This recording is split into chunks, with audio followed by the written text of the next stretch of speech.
sama orang yang diberikan kedudukan yang tempatnya basah, duit, bagus rumahnya, mewah mobilnya, deposito banyak, kebun ratusan hektar, mungkin bedeng ratusan pintu, tapi dia tak dapat tenang di jiwa itu. Begitu dia sholat, tapi hatinya tidak sedang bersama Allah. Inilah yang disebut dengan perintang-perintang yang menghalangi dirimu kepada Allah. Kenapa? Badannya di masjid, pikirannya ke kantor. Badannya di masjid, pikirannya ke lokak duit.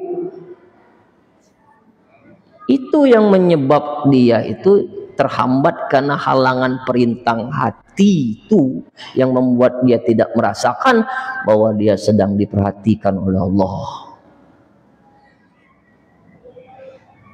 Nah, karena belum tentu Pak yang kita sholat tadi itu ucapan kita dan gerakan kita tuh bersatu, menyatu fokus kepada Allah. Ada mungkin kita waktu sholat ingat istri di rumah, karena mau pergi ke masjid tadi ribut dulu, bantah-bantahan dulu. Begitu kita sholat, angkat takbir, ingat ke wajah istri. Atau mungkin mikirkan di rumah beras tak ada. Hai, beras habis. Budak nak makan, hilang itu konsentrasi. Atau mungkin banyak tugas, itu yang jadi perintah itu. Nah, maka kata Imam Ahmad Ibnu Athaillah As-Sakandari, jangan semua itu dijadikan perintah dalam menuju diri kita kepada Allah. Buang itu semua. Dan tidak usah ikut campur apa yang sudah Allah tentukan dalam hidup kita itu. Arih nafsaka minat tadbir. Kata Imam Ahmad Ibnu Athaillah As-Sakandari, istirahatkanlah dirimu untuk mengatur duniamu. Fama qoma bihi ghairka anka, dalam mengurusi apa-apa yang sudah dijamin oleh Allah. Jadi jangan banyak memikirkan sesuatu apa yang sudah dijamin oleh Allah. Karena tidak dengan kau berpikir keras pun semuanya sudah diatur oleh Allah. Adakah kejadian hidup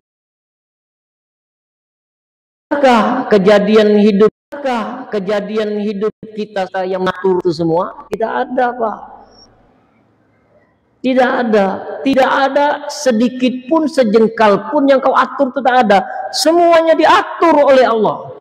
Jadi jangan lagi mengkhawatirkan sesuatu itu yang sudah diatur oleh Allah. Apa? Maut, jodoh, rezeki, nasib. Stop. Sebentar lagi kereta senja akan jemput kita.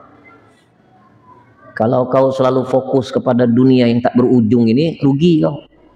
Karena konsep kita dilahirkan, diciptakan oleh Allah ini, wa ma khalaqtul jinna wa insa illa liya'budun. Cuman satu tujuan kita diciptakan, cuman untuk liya'rifu, mengenal Tuhan. Lalu untuk apa Allah menciptakan kita itu? Supaya kita ini dikenal oleh Allah dan mengenal Tuhan.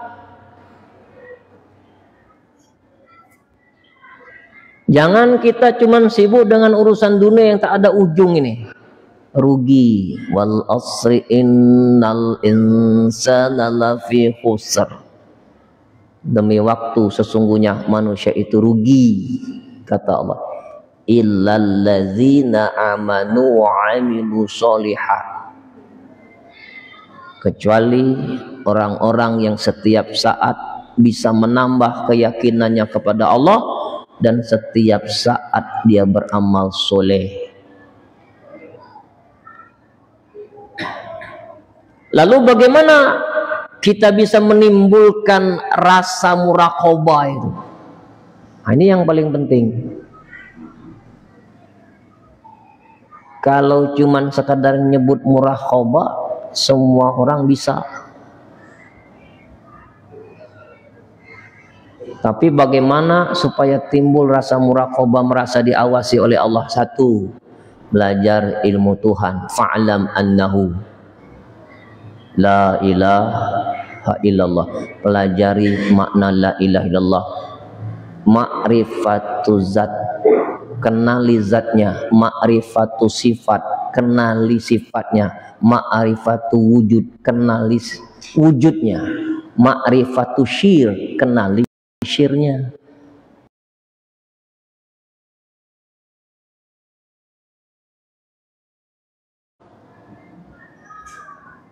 Allah tidak hanya bisa mendengar perkataan kita, tapi Allah juga bisa melihat perkataanmu.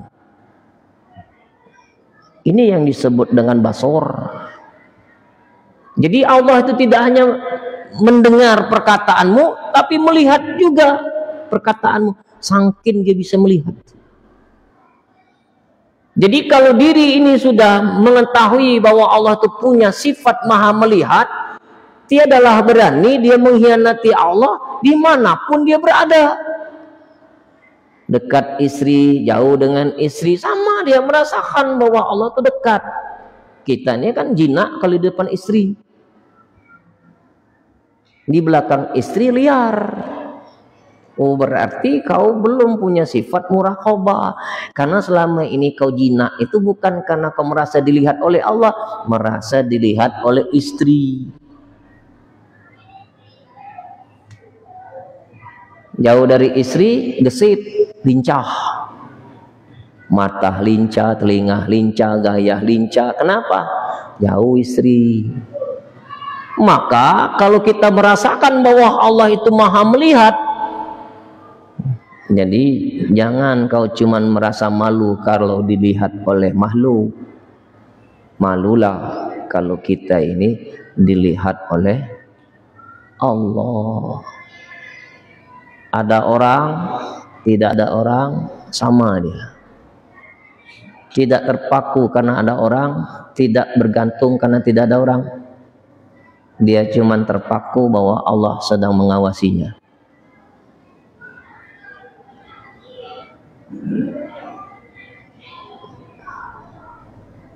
Nah, yang kedua, aksiru zikro wa fikri, banyak-banyak zikir dan banyak-banyak merenung.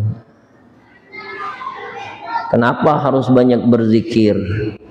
Karena zikir itu adalah amalan yang tidak terputus bagi zohir. Nah, zikir apa? Supaya kita ini merasa diawasi oleh Allah. Zikir yang diajarkan oleh ulama Syekh Sahal At-Tusturi. Apa zikirnya? Bisa kita amalkan. Allahumma Allah bersamaku. Allahumma naziro ilaiha, Allah maha melihat. Allahu syahidi, Allah maha menyaksikan. Ini boleh didawamkan zikir ini. Allahumma Allahu naziruna ilayya, Allahu syahidi. Mudah kan? Allahumma Allah bersamaku. Allahu naziru ilayya, Allah memandangku, Allah melihatku. Allahu syahidi, Allah sedang menyaksikanku.